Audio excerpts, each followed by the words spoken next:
ಸರಿ ಅಂತ ಹೇಳಿ ಮಹೇಶ್ ಆ ಬೂದಿಯ ಪ್ಯಾಕೆಟನ್ನು ಇಟ್ಕೊಂಡು ತನ್ನ ಮೊಪೇಡ್ನಲ್ಲಿ ಆ ಸ್ಮಶಾನದ ಕಡೆ ಹೊರಟೇ ಬಿಡ್ತಾನೆ. ಅಲ್ಲೇ ಒಂದು ಸಣ್ಣ ಪೊದೆ ಇರುತ್ತೆ. ಆ ಪೊದೆಯ ಹಿಂದೆ ಅಷ್ಟೇ ಅವನ ಮೊಪೇಡನ್ನು ಬಚ್ಚಿಟ್ಟು ಸ್ಮಶಾನದ ಒಳಗಡೆ ನಡೆಯೋದಕ್ಕೆ ಶುರು ಮಾಡ್ತಾನೆ. ಅನ್ನುವಂತಹ ಭಯ ಜೊತೆಗೆ ಸ್ಮಶಾನದಲ್ಲಿ ಇದ್ದೀನಿ ಅನ್ನುವಂತಹ ಗಾಬರಿ ಕೂಡ ಮಹೇಶ್ಗೆ ಶುರು ಆಗುತ್ತೆ. ಅಷ್ಟರಲ್ಲಿ ಆ ಸ್ಮಶಾನದ ಗೇಟ್ ಕಡೆಯಿಂದ ಮೆಲ್ಲನೆ ಒಂದು ಸೌಂಡ್ ಬರೋ ಥರ ಶುರುವಾಗುತ್ತೆ. ಅಂದರೆ ಯಾರು ಇಲ್ದಾಗ ಹೆಜ್ಜೆ ಇಟ್ಕೊಂಡು ಬಂದಾಗ ಮಹೇಶ್, ನಾನು ಹೇಳಿದಾಗೆ ನೀವು ಈಗ ನಗ್ನವಾಗಿ ಆ ಹೆಣದ ಮುಂದೆ ಕೂತ್ಕೊಂಡು ಪೂಜೆಯನ್ನು ಆರಂಭಿಸಬೇಕು ಅಂತ ಹೇಳಿದಾಗ ಮಹೇಶ್ಗೆ ಯಾವುದೇ ರೀತಿ ಮುಜುಗರ ಅಥವಾ ಗಾಬರಿ ಭಯ ಏನೂ ಆಗೋದಿಲ್ಲ.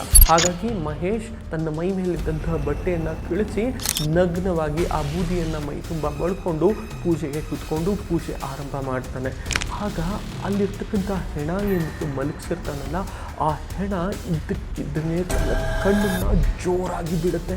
ಇದನ್ನು ನೋಡಿದಂತಹ ಮಹೇಶ್ ಗಾಬರಿಯಿಂದ ಕಿರ್ಚ್ಕೊಂಡು ದೂರ ಸೆರೆದು ಬಿಡ್ತಾನೆ.